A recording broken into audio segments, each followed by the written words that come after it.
말씀은 빌립보서 3장 12절에서 16절입니다. 신약성경 빌립보서 3장 12절에서 16절입니다.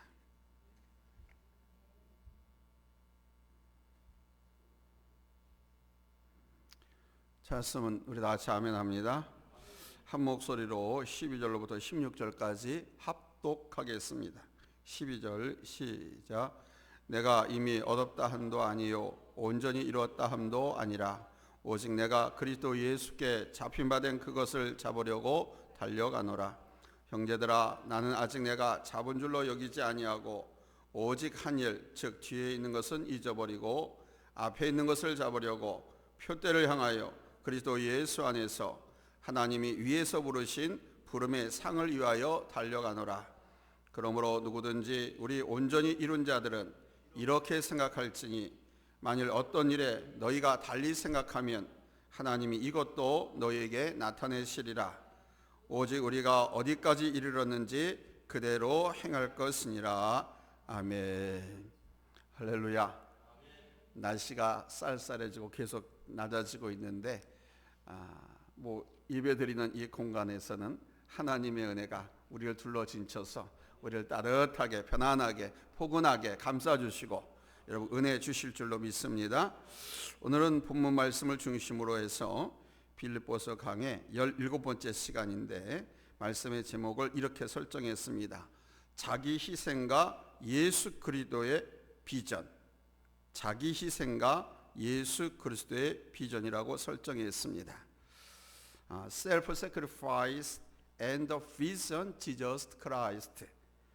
어린이들 책 가운데 트리나 폴리스가 지은 꽃들에게 희망을 이라는 책이 있습니다. 읽어보셨습니까? 내용인즉 이런 이야기입니다. 한 애벌레가 거듭나는 과정을 그린 이야기입니다. 아주 작은 한 애벌레가 오직 목적이라고는 남보다 높은 곳으로 오르려고 하는 많은 애벌레들을 따라서 열심히 그냥 높이 오르는 것이었습니다. 자기의 목적이 오르는 것이 아니라 다른 애벌레들이 높이 올라가는데 그걸 따라서 같이 자신이 올려가는 그 끝에 무엇이 있는지 알고 있는 애벌레는 단 한 마리도 없습니다. 그냥 그들은 무조건 높이 오른다는 그 자체에 열중하는 겁니다. 높이 오르기 위해서 애벌레들은 서로 밟히면서 아기 다툼하듯이 높은 곳에 올라갔습니다. 주인공 애벌레도 예쁜 눈빛의 애벌레까지 짓밟으면서 애벌레들이 쌓아 올린 그 탑 끝에 이르렀습니다. 그러나 그곳에는 아무것도 없었습니다. 목표는 성취되었지만 아무것도 없으니 허무밖에 없습니다. 그런데 상처투성이 그 애벌레가 순간 아주 빛나는 한 마리의 금빛 나비를 발견하게 됩니다. 애벌레는 마침내 거기서 자기 자신이 가질 다른 목표가 있음을 깨닫게 되는 겁니다. 그 한 마리의 금빛 날개의 나비는 그가 참된 목표를 스스로 찾아낼 수 있도록 그 애벌레 주위에 계속 맴돌면서 아주 꾸준하게 따뜻한 눈빛으로 계속 격려하고 있습니다. 나를 봐라, 나를 봐라, 나를 봐라, 나를 발견하라, 그런 뜻으로. 그런데 그 애벌레는 그 금빛 날개의 그 나비를 보고서 새로운 목표를 찾습니다. 그런데 새로운 목표를 찾아가는 그 과정에 자기를 죽여야만 하는 아픔이 있었습니다. 스스로 고치가 되어서 죽어가지고 고치가 되는 거예요. 나무에 매달려야 한다는 겁니다. 애벌레는 이 비전을 위해서 스스로 고치를 짓고 나무에 매달립니다. 마침내 그 애벌레는 황금 날개를 단 나비가 되어서 하늘 높이 날아오르게 됩니다. 이 이야기는 진정한 인생의 비전이 무엇인지 또 목표가 무엇인지 자신의 참모습을 어떻게 찾아가야 할 것인가를 애벌레를 통해서 보여주는 교훈입니다. 여러분, 우리는 어떻습니까? 분명치 않은 목표를 향해서 애벌레들이 끝없이 기어오르듯이 내 목표를 위해서 상처를 주고 또 상처를 받고 기도 올랐는데 어느 지점에 도달했을 때 아무것도 발견하지 못하고 또 허무감과 허탈감에 빠져버리는 그러한 모습은 아닙니까? 그러나 여러분, 신앙 안에서 진정한 황금나비를 발견한 사람들이 있습니다. 더 높은 세계를 향해서 영원한 하나님의 나라를 위해서 자기를 부인하고 헌신하며 달려가는 사람들이죠. 그 안에 확신이 있고 능력이 있고 힘이 있고, 이러한 사람들을 세상은 감당할 수 없게 됩니다. 여러분과 같은 사람들을 말합니다. 여러분, 황금나비 발견하셨습니까? 황금나비의 세계가 있음을 보고 가고 있는지요? 사도 바울은 바로 자신의 인생에 황금나비를 발견한 사람입니다. 한때 그는 마치 애벌레처럼 자신의 목적을 이루고자 목표를 갖고 오르고 또 오르기만 했던 사람이었습니다. 그는 가말리엘 문화에서 뛰어난 율법학자가 되기 위해서 열심히 공부했고, 소크라테스, 아리스토텔레스 같은 철학자가 되기 위해서 철학을 공부하고, 필로와 같은 역사가로 그 누구보다도 명성을 얻고 싶은 열망이 높은 사람이었습니다. 그는 배경도 실력도 있는 사람이었으며 그 목표를 이루기 위해서 사람을 죽이기까지 한 사람입니다.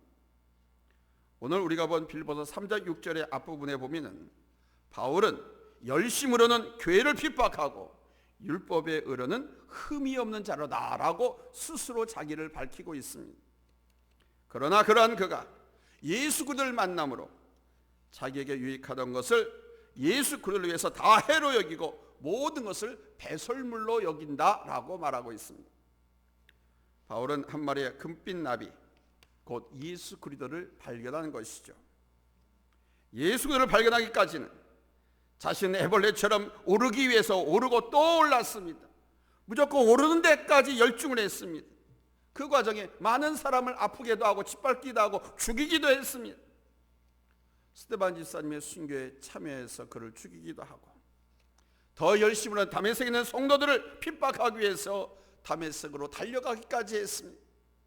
그러던 그가 인생의 애벌레가 아니라 바로 황금 날개를 가진 예수 그리스도를 만난 후에 자신의 목표가 자기가 지금까지 이렇게 달려온, 올라오고자 노력했던 그 목표가 얼마나 허무한 것인가를 깨닫고 자기를 부인하는 것입니다.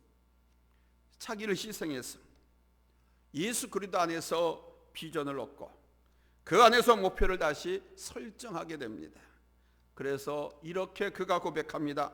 3장 7절로 9절에서 그러나 무엇이든지 내게 유익하던 것을 내가 그리스도를 위하여 다 해로 여길 뿐더러 또 모든 것을 해로 여김은 내 주 예수 그리스도를 아는 지식이 가장 고상함을 인함이라. 내가 그를 위하여 모든 것을 잃어버리고 배설물로 여김은 그리스도를 얻고 그 안에서 발견되려 함이니라. 여러분, 방금 읽어드린 말씀 바로 사도 바울의 모습입니다. 이 모습이 마치 앞서 말씀드린 애벌레와 같다고 느껴지진 않습니까? 자기가 유익하다고 여기던 것을 쫓다가 예수 그들을 발견하는 순간 나무 꼭대기로 기어오르기만 하다가 금빛 날개를 가진 나비를 발견한 애벌레처럼 예수 그들을 발견한 사도 바울은 자신의 참 목표를 발견한 것입니다. 오늘 말씀은 특별히 사도 바울의 삶의 방향을 보여주고 있습니다. 본문 12절로 14절입니다. 한번 같이 읽을까요? 찾았으면 아멘합니다. 12절로 14절입니다. 시작. 내가 이미 얻었다 함도 아니요 온전히 이뤘다 함도 아니라 오직 내가 그리스도께 잡힌 바 된 그것을 잡으려고 쫓아가노라. 형제들아, 나는 아직 내가 잡은 줄로 여기지 아니하고 오직 한 일, 즉 뒤에 있는 것은 잊어버리고 앞에 있는 것을 잡으려고 표대를 향하여 그리스도 예수 안에서 하나님이 위에서 부르신 부름의 상을 위하여 쫓아가노라. 아멘. 이 말씀에서 우리는 사도 바울의 목표와 목적을 알 수 있는데 바로 그리스도 예수께 잡히받은 것과 표대를 말합니다. 여러분, 예수님께 잡혀야 하는 까닭이 무엇입니까? 복음을 전파하기 위해서죠. 예수께 붙잡히지 않고 복음을 전파하면 다 허사해. 열매를 맺지 못해. 한 영혼, 한 심령도 구원하지 못해. 그래서 예수님께 잡혀야만 그것이 가능하다는 겁니다. 다시 말하면 이것은 미션이죠. 사명을 말합니다. 복음 전파의 사명을 위해서 예수님께 붙잡힌 사람이 되기를 사도 바울은 소망하고 있는 겁니다. 그리고 바울에게는 분명한 표대가 있었는데 그것은 하나님의 나라, 저 천국이었습니다. 그래서 바울은 14절에서 표대를 향하여 그리스도 예수 안에서 하나님이 위에서 부르신 부름의 상을 위하여 쫓아가노라, 이렇게 말씀하는 겁니다. 그는 이 땅의 목적만을 갖고 있지 않고 영원한 목표까지 바라보고 있는 것입니다. 우리가 이 땅에서 살아가는 목적이 무엇입니까? 죽기 위해서라고 합니다. 왜 죽기 위해서 살아갑니까? 궁극적인 목표가 뭡니까? 물론 사도 바울처럼 그와 똑같은 목적을 가지라는 말씀이 아닙니다. 소명이 다르고 달란트도 다르고 은사가 다 다릅니다. 그러나 궁극적인 목표, 영원한 하나님의 나라를 향해야 한다는 것은 모두가 똑같습니다. 분명한 것은 그 목적과 목표가 예수 안에서 발견되어져야 한다는 것입니다. 오늘 사도 바울은 쫓아가노라, 쫓아가노라, 이 말씀을 반복하고 있습니다. 12절에 오직 내가 그리스도 예수께 잡힌 바 된 그것을 잡으려고 쫓아가노라 그랬어요. 14절에서도 표대를 향하여 그리스도 예수 안에서 하나님이 위에서 부르신 부름의 상을 위하여 쫓아가노라. 이 쫓아간다라고 하는 말은 확실하고도 분명한 방향을 정해놓고 달려간다는 뜻입니다. 쫓아가는 삶이 얼마나 역동적인가 하는 것을 이 단어 쫓아가노라라는 말을 통해서 느낄 수가 있습니다. 오늘 하나님께서 우리를 부르신 그 부르심의 상을 쫓아가기 위해서 우리가 가져야 할 태도가 세 가지가 있습니다. 이 부르심의 상은 우리를 축복하시고자 예비한 상입니다. 그리고 우리를 축복하시고 크게 사용하시고자 한 하나님의 배려입니다. 이 부르심의 상을 받기 위해서 우리는 세 가지 태도를 견지해야 돼요. 첫째, 가난한 마음을 가져야 돼요. 가난한 마음은 겸손한 마음을 말합니다. 그러니까 겸손한 마음으로 달려가야 됩니다. 그 목적지까지. 오늘 보면 12절에서 말씀합니다. 내가 이미 얻었다 함도 아니요 온전히 이뤘다 함도 아니라 오직 내가 그리스도 예수께 잡힌 바 된 그것을 잡으려고 쫓아가노라 그랬어요. 그는 아직 목적을 이룬 것이 아니라고 말합니다. 또 온전히 이룬 것도 아니라고 말합니다. 온전히 이뤘다 함도 아니라, 이 말씀 무슨 뜻이냐? 성숙되지 않았다는 것입니다. 성숙되지 않았다, 온전히 이루지 못했다, 이 단어를 초대교회적인 의미로 본다면 이런 것입니다.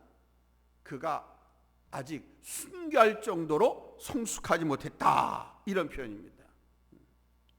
초대교회에서 온전하다는 의미는 항상 순교의 차원으로 사용했습니다. 사실 지금은 사도 바울은 로마 감옥에 갇혀 있는 상황이죠. 사도 바울에게 있어서 그의 사역 전체, 인생 말년에 해당하는 시기입니다. 지금까지 그는 많은 일을 했습니다. 많은 교회를 세웠고 많은 지도자들을 배출했고 복음을 전파했습니다. 그 과정에 개인적으로는 더 많은 것을 깨우치고 또 깨우쳐서 그리스도의 장성한 믿음의 분량의 그릇이 되었습니다. 그는 순교도 두렵지 않은 사람입니다. 이제는 그리스도의 부활에 영광에 참여할 수 있는 사람입니다. 그러나 그가 말합니다. 아직은 나도 온전히 이루지 못했다라고. 아직은 자신이 부족하다는 것이죠. 이것은 불만족이 아닙니다. 지나친 겸손은 교만이라고 말하는데 그러한 차원의 것도 아닙니다. 이것은 겸손입니다. 가난한 마음입니다. 마음이 가난하니까 하나 앞에서 자기 자신을 버릴 때 나는 아직도 부족합니다 라는 의식 가운데서 아주 겸손하게 하나님의 은혜를 구하게 되고 겸손히 하나님 앞에 엎드리게 되는 것이죠. 이 마음을 가지고 나갈 때 여러분, 하나님의 지혜와 은혜를 우리가 입을 수 있습니다. 하나님은 겸손한 자에게 은혜를 베푸신다고 말씀하고 있거든요. 겸손한 사람이 아름답고 겸손한 모습으로 나아가는 사람이 아름다운 열매를 얻게 되는 것입니다. 겸손합시다. 가난한 마음을 가집시다. 아멘. 우리나라 KBS, MBC 또는 SBS 공영방송들이 우리 국민들의 희망을 주기 위해서 만든 프로그램이 여러 개 있습니다. 그 희망 프로젝트 프로그램을 몇 개 다 보면은 공통적인 것들을 발견할 수 있습니다. 어떤 공통점이냐? 희망 프로젝트에 등장한 인물, 주인공들, 그들의 공통적인 특징은 대체로 이렇습니다. 첫째, 성실하고 열심히 살았다는 겁니다. 두 번째는 자신의 재능을 살렸다는 겁니다. 세 번째는 자기가 하고 싶은 일을 했다는 것이고, 네 번째는 어려운 환경을 딛고 일어섰다는 겁니다. 좋은 환경에서 성공한 사람이 없습니다. 쉽게 성공한 사람이 한 사람도 없었습니다. 그들은 위기를, 고난을 다 기회로 활용을 했습니다. 다섯 번째는, 더욱 중요한 것은 자기가 지금도 아직도 성공했다고 생각하지 않고 있다는 것입니다.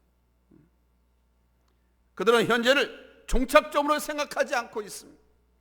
아직도 부족하다는 의식 가운데 새로운 것을 얻기 위해서 도전하고 또 도전했다는 것입니다. 이 프로에 나올 수 있는 많은 사람들이 있었지만 그 많은 사람들이 극구 사양했다고 합니다. 왜냐하면 나는 아직 성공했다고 생각하지 않았기 때문이라고 합니다. 나는 성공 못했는데 무슨 성공한 사람들의 이야기, 거기에 내가 어떻게 나갑니까? 하면서 나는 아직 부족합니다. 그래서 사양했다는 겁니다. 여러분, 나는 부족합니다. 이런 겸손함, 이것이 저들이 거기까지 오게 한 원동력이 된 것입니다. 그러나 더더욱 중요한 것은 저들이 과연 끝까지 존경을 받느냐 하는 것입니다. 끝까지 존경받는 것, 여러분, 그것이 성공입니다. 성공은 얼마나 많은 것을 소유했느냐가 아닙니다. 성공은 지위도 명예도 아니고 어떠한 사람이냐 하는 것입니다. 어떤 영향을 주는 사람인가 하는 것입니다. 그 영향도 선한 영향이냐 악한 영향이냐, 존재가 중요합니다. 그렇다면 그 힘은 겸손이죠. 목표가 분명한 사람은 아직도 나는 부족합니다, 이런 마음으로 살아갑니다. 사랑하는 여러분, 언제까지고 나는 부족합니다, 이런 가난한 마음, 겸손한 마음을 가지시기를 바랍니다.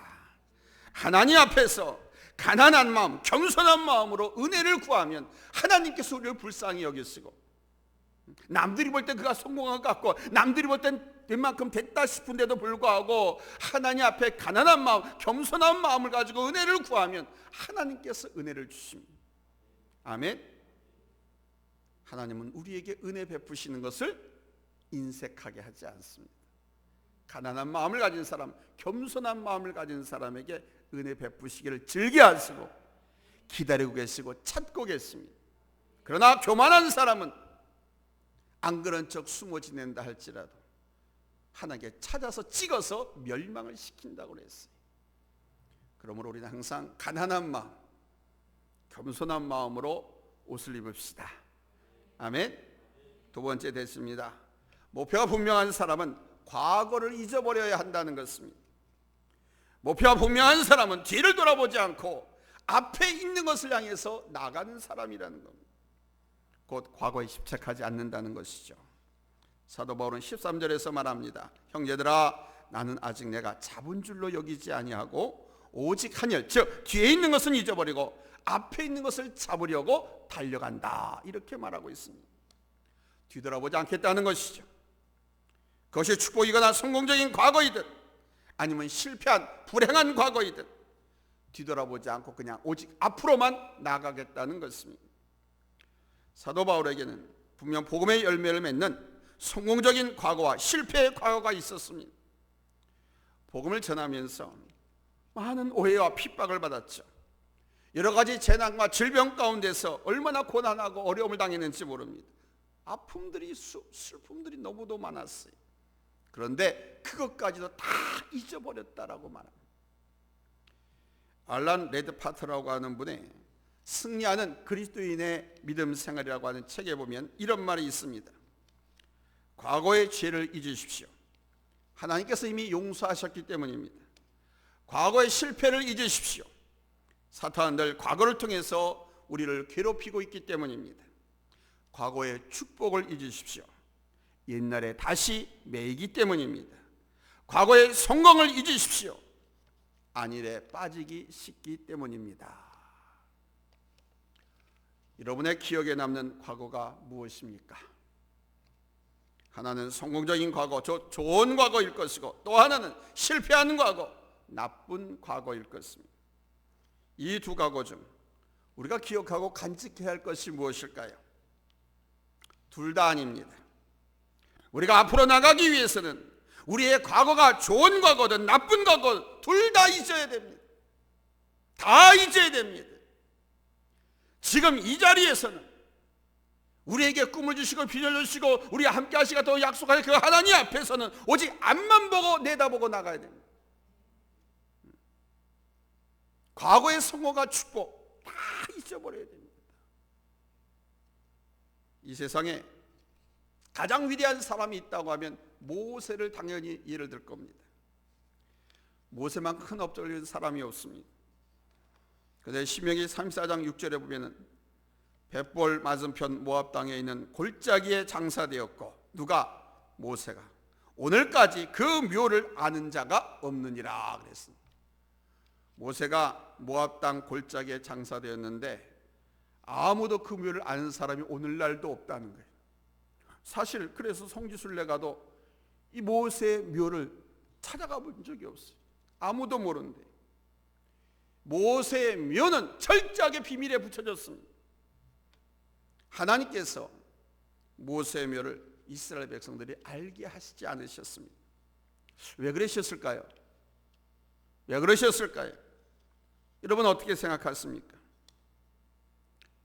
이스라엘 백성들이, 하나님의 자녀들이 과거를 생각하지 않게 하기 위해서. 우리는 역사를 통해 옹고지신하자고 많이 배우지 않습니까? 그런데 이 모세대만큼은 하나님께서 알지 못하게 했어요. 과거를 잊게 하기 위해서. 여호수아에 의해서 이제 가나안 땅을 들어가야 되는데 저들이 여호수아의 인도를 받아서 가나안을 향하게 될 때 그때 모세를 생각하고 모세의 무덤을 바라볼까 싶어서 다른 지도자, 뛰어난 지도자, 불세출의 영웅 모세를 생각할까 싶어서, 저 과거에 얽매이게 될까 싶어서 무덤을 두지 않으셨다는 것입니다. 우리 하나님은 철저히 미래를 보기를 원하십니다. 때문에 과거의 좋은 시절 잊어버려야 됩니다. 그리고 과거의 실패, 과거의 아픔도 잊으셔야 됩니다.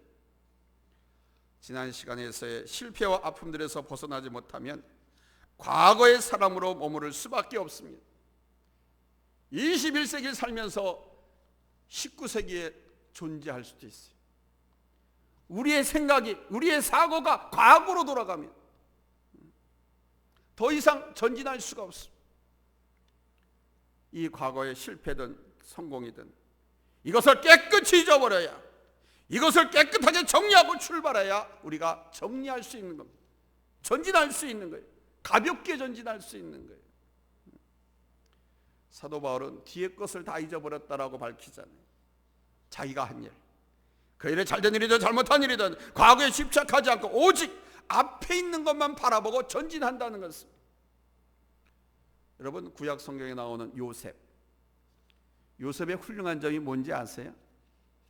요셉의 훌륭한 점, 그가 노예로 끌려가서 타향살이 그 힘없는 노예 그 서름을 딛고서 국무총리가 된 거 그겁니까? 아닙니다. 요셉의 훌륭한 점은 과거를 잊었다는 겁니다. 배반과 아픔, 상처와 고난, 요셉은 다 잊었습니다. 오직 현실에 충실하며 먼 미래를 바라보고 나갔습니다. 그래서 감옥에 갇혔던 억울한 누명을 썼던, 그 성경에 보면은 원망하고 불평하는 대사가 없어요. 자기에게 준 그 꿈을 바라보면서 요셉은 오늘을 열심히 살았습니다. 최선을 다해서 살았습니다. 그런 그를 하나님께서 세우신 겁니다. 그런 그를 하나님이 하시고자 하는 것으로 인도하신 것입니다. 그러므로 이제는 우리도 믿음으로 우리에게 주신 표대를 바라봐야 됩니다. 사도 바울은 14절에서 말합니다. 표대를 향하여, 그래서 예수 안에서 하나님 위에서 부르신 부름의 상을 위하여 쫓아가노라. 이제 그는 그리스도 안에서 아주 겸손하게 과거는 잊어버리고 오직 그 표대만을 바라보면서 쫓아간다라고 천명하는 겁니다. 여러분, 사람을 보지 마십시오. 단지 눈 앞만 쳐다보지 마십시오. 오직 하나님께서 이루실 그 시간, 그 순간, 변치 않는 그 하나님의 약속, 우리에게 주신 그 목표만을 바라보십시오. 흔들리는 것, 변하는 것이 아니라 하나님께서 내게 주신 변할 수 없는 그 목표를 바라보자는 거예요. 아멘. 그리고 그곳을 향해서 달려갑시다. 아멘. 목표가 설정되어 있고 목표가 보인다면 그것을 바라보고 달려가면 그 목표를 이룰 수가 있어요. 목표가 앞에 있는데 뒤를 바라보고 뒷걸음질 치면 넘어지고 실패하고 망하는 겁니다.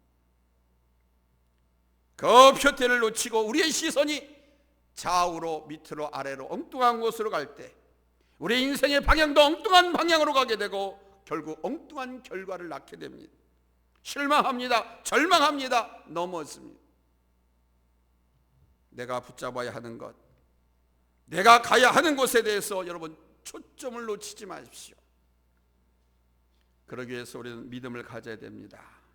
하나님에 대한 믿음, 예수님에 대한 믿음, 그분의 약속 말씀에 대한 믿음.